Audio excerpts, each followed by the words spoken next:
Students, welcome to online classes conducted by Amrit Senior Secondary School. Students, last week हमने lesson number 6 start किया था अपने syllabus का, जिसका नाम था द होम कमिंग। हमने ये जाना था कि कैसे फटिक और माखन की लड़ाई होती है और बाद में माखन ही फटिक को मारकर वहाँ से भाग जाता है और अपने घर पहुँच जाता है और घर से उसकी माँ का बुलावा आता है फटिक के लिए। उसके बाद क्या हुआ और जो स्ट्रेंजर था, जो अजनबी इंसान आया था फटिक से मिलने, वो असल में कौन था, वो आज हम जानेंगे सेकंड पार्ट में। पेज नंबर 77 से आज हम स्टार्ट करने जा रहे हैं। When Fatik entered the house, his mother saw him and called out angrily, "So you have been hitting Makhan again." जब फटिक घर के अंदर दाखिल हुआ तो उसकी माँ ने उसे देखा और गुस्से से पूछा कि क्या तुमने फिर से माखन की पिटाई की है। फटिक answered indignantly, "No, I have not. Who told you that I had?" फटिक ने बदतमीजी और गुस्से से जवाब दिया। indignantly का मतलब है बदतमीजी और गुस्से से किसी को कुछ कहना। फटिक ने कहा कि नहीं, मैंने नहीं उसे मारा, आपको किसने कहा कि मैंने उसे मारा है। His mother shouted, "Don't tell lies, you have."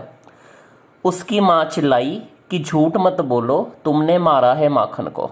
Sphatik said sullenly, "I tell you, I have not." You ask Makhan, but Makhan thought it best to stick to his previous statement. He said, "Yes, mother, Fatik did hit me." Suddenly का मतलब होता है चिढ़कर बोलना। फटिक ने चिढ़ते हुए बोला कि मैंने आपको कहा ना कि मैंने नहीं मारा, आप बेशक माखन से पूछ लो। पर माखन ने सोचा कि ये बड़ा अच्छा एक आइडिया होगा अपनी बीती हुई बात पर ही कायम रहने का। उसने कहा, हाँ मम्मा, फटिक ने मुझे मारा है। Fatik's patience was already exhausted. He could not bear this injustice. फटिक की हिम्मत अब पहले से ही जवाब दे चुकी थी, अब वो ये अन्याय नहीं सह पाया। He rushed at Makhan and rained on him a shower of blows. "Take that," he cried, and that for telling lies." वो जल्दी से माखन की तरफ भागा और अब उसने उसे अच्छी तरह से मुक्के मारने शुरू कर दिए कि ये ले तेरे झूठ बोलने के लिए भी अब मैं तेरी पिटाई सच में कर देता हूँ। His mother took Makhan side in a moment and pulled Fatik away, returning his blows with equal vigor. माखन और फटिक की जो माँ थी वो बेशक फटिक की सगी माँ थी, पर फिर भी उससे ज़्यादा प्यार माखन से था। वो तुरंत माखन की तरफ भागी, उसने माखन को बचाया और फटिक के मुक्कों का जवाब उतनी ही बल और उतनी ही ताकत के साथ दिया। When Fatik pushed her aside, she shouted out, "What, you little villain? Would you hit your own mother?" जब फटिक ने अपनी माँ को हटाने की कोशिश की तो वो चिल्लाई कि तुम छोटे दुष्ट इंसान, क्या तुम मुझे भी अब मारोगे, क्या तुम अपनी माँ को भी मारोगे। It was just at this critical moment that the grey-haired stranger arrived. इसी नाजुक क्षण पर या इसी नाजुक समय पर जो अजनबी इंसान था, जो ग्रे बालों वाला अजनबी इंसान था, वो वहाँ पर पहुँच गया। He asked what had occurred. Sphatik looked sheepish and ashamed. उसने पूछा कि ये क्या हो रहा है। फटिक अपना मुंह छिपाते हुए और बड़ा शर्मिंदा सा नजर आ रहा था। But when his mother stepped back and looked at the stranger, her anger was changed to surprise, for she recognized her brother and cried, "Why, Dada, where have you come from?" पर जब फटिक की माँ ने मुड़कर पीछे देखा और उसने उस अजनबी की तरफ देखा तो उसने पहचान लिया। उसका गुस्सा हैरानी में बदल गया, क्योंकि उससे पता लग गया कि ये तो मेरे भाई आए हैं इतने साल बाद। यानी वो जो अजनबी इंसान था वो फटिक की माँ का भाई था, यानी वो फटिक का मामा था जो इतने साल बाद वहाँ पर वापस आया था। फटिक की माँ प्यार से थोड़ा सा चिल्लाई कि दादा, आप इतने समय से कहाँ थे, आप कहाँ से आ रहे हो। बंगाली लैंग्वेज में बड़े भाई को दादा कहा जाता है। As she said these words, she bowed to the ground and touched his feet. उसने ज्यों ही ये शब्द कहे, उसने अपना सिर झुकाया और अपने बड़े भाई को प्रणाम किया, उनके पैर छुए। Her brother Bishambar had gone away soon after she had married and started business in Mumbai. बड़े भाई का नाम बिशंबर था। जब फटिक की माँ की शादी हुई थी तब बिशंबर उस जगह को छोड़कर चला गया था और मुंबई में बस गया था अपना व्यापार चलाने के लिए। She herself had lost her husband while he was there. जब बिशंबर मुंबई में था तो फटीक के फादर की डेथ हो गई थी। Bishambar had now come back to Calcutta and had at once made enquiries concerning his sister. इतने साल बाद बिशंबर कलकत्ता वापस आ गया था। वो लोगों से हमेशा अपनी सिस्टर के बारे में पूछा करता था कि वो लोग कहाँ गए रहने के लिए। As soon as he found out where she was, he had hastened to see her. ज्यों ही उसे पता लगा कि फटीक और उसकी माँ फलानी जगह पर रह रहे हैं तो उसे रहा नहीं गया और वो उनसे मिलने चला आया। The next few days were full of rejoice. कुछ दिन के लिए बिशंबर अब वहीं रह रहा था और कुछ दिन बड़े मज़ेदार थे, आनंददायक दिन थे। रिजॉइस होता है खुशी भरे या आनंददायक। The brother asked how the two boys were being brought up. भाई ने अपनी बहन से पूछा कि तुम दोनों लड़कों की परवरिश कैसे कर रही हो। He was told by sister that Phatik was a perpetual nuisance. He was lazy, disobedient and wild.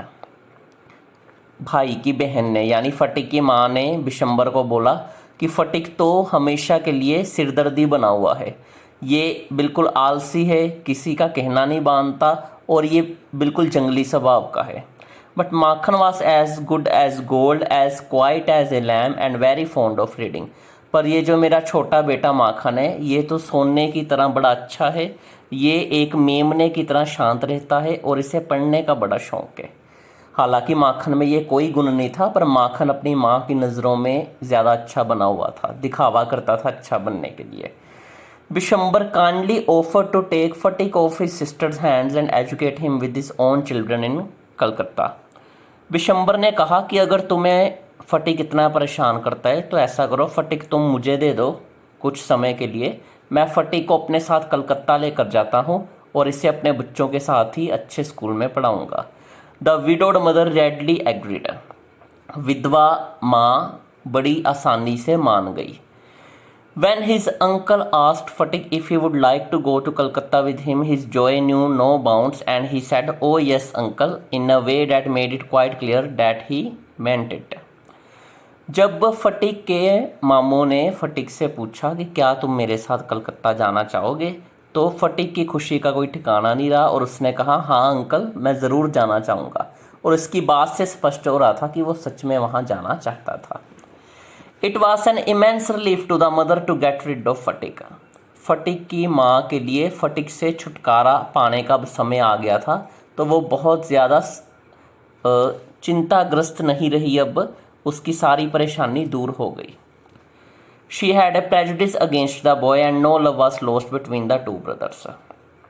उससे हमेशा इस लड़के यानी फटीक के प्रति थोड़ा भेदभाव होता था मन में। प्रेजुडिस मतलब भेदभाव, और उसका इस भेदभाव की वजह से भी कभी भी दोनों भाइयों में बाद में प्यार में कमी नहीं आई।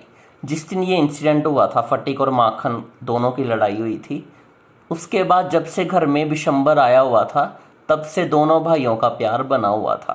She was in daily fear that he would someday either drown Makhan in the river or break his head in a fight or urge him on into some danger.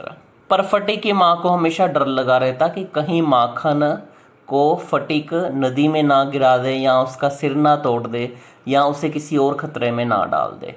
At the same time she was a little distressed to see Fatik's extreme eagerness to leave his home. पर उसी समय fatigue की माँ को ये भी बात बड़ी चुभ रही थी कि फटीक क्यों इतनी जल्दी हमारे घर से जाना चाहता है अपने मामू के घर। यानी अंदर से फटीक की माँ को ये बात खाई जा रही थी कि फटीक उन्हें छोड़कर जाने वाला है। Phatik as soon as all was settled kept asking his uncle every minute when they were to start. जब सब कुछ तय हो गया तो फटीक हमेशा अपने मामू से पूछता रहता कि हम कब यहाँ से यात्रा शुरू करेंगे। He was on pins all day long with excitement and lay awake most of the night. वो बहुत ज़्यादा एक्साइटेड रहता और रात भर जागता रहता। वो लगातार दिन गिन रहा था कि कब यहाँ से मैं निकलूँगा। He bequeathed to Makhan in perpetuity his fishing rod, his big kite and his marbles.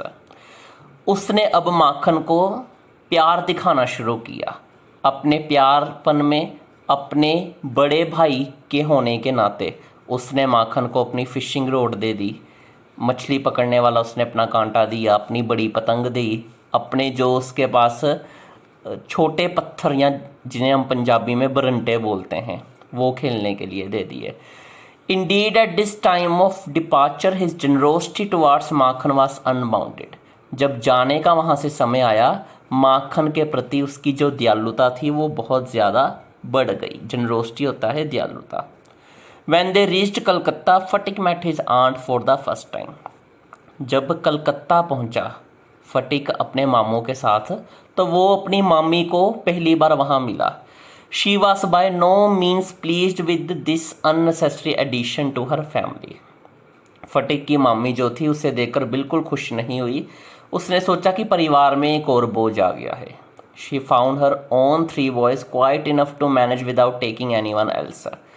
फटिक की मामी के अपने खुद के 3 बेटे थे और उसे उन तीनों बेटों को संभालना ही बड़ा मुश्किल लगता था बिना किसी और की मदद के। And to bring a village lad of 14 into their midst was terribly upsetting.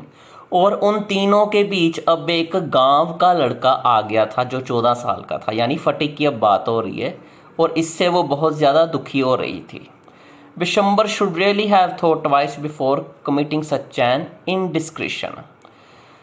फटिक की मामी सोच रही थी कि बिशंबर को, यानी फटिक की मामी के जो हस्बैंड थे, उन्हें 2 बार कम से कम सोच लेना चाहिए था इतनी बड़ी विवेकहीन गलती करने से पहले। इनडिस्क्रिशन मतलब बिना सोच समझे कोई काम करना। And in this world there is no worse nuisance than a boy at the age of 14। अब ये राइटर आपको कह रहा है कि 14 साल के लड़के जितने परेशानी का कारण बनते हैं दूसरों के लिए, उतना कोई नहीं बनता। राइटर ऐसा क्यों कह रहा है कि 14 साल के बच्चों को परेशानी होती है और वो दूसरों के लिए भी परेशानी पैदा करते हैं, ये हम अगले पार्ट में जानेंगे। तो उम्मीद है स्टूडेंट्स आपको ये 2 पेजेस समझ आए होंगे। अब हम बात कर लेते हैं होमवर्क की। ऑब्जेक्टिव क्वेश्चन हैं।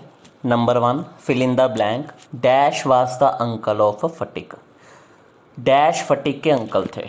नंबर 2, ये भी फिलअप है। When Phatik entered the house his dash saw him. जब फटिक ने घर के अंदर कदम रखा तो उसकी डैश ने उसे देखा। 3rd नंबर पर क्वेश्चन है, who had beaten Makhan in the presence of his mother. अपनी माँ की मौजूदगी में माखन की पिटाई किसने की। नंबर 4 और 5 ट्रू फॉल्स हैं। 4 पर दिया हुआ है, Makhan was really a good boy. Makhan सचमुच में बड़ा अच्छा लड़का था। सही या गलत आपने बताना है। और 5th पर दिया हुआ है, Bishambar had gone to Delhi for his business after his sister's marriage. Bishambar जो था अपनी बहन की शादी के बाद दिल्ली चला गया था अपने व्यापार के लिए। सही या गलत आपने लिखना है। 6th नंबर पर, who said this, yes mother Phatik did hit me. ये किसने कहा। हाँ माँ, फटिक ने मुझे मारा था। 7th और 8th पर ट्रांसलेशन देनी है आपने हिंदी और पंजाबी में। Makhan was very fond of reading और the widowed mother readily agreed. 9th number पे आपने इस वीडियो से कोई भी 10 डिफ़िकल्ट वर्ड्स लिखने हैं अपनी नोटबुक पर। Thank you students.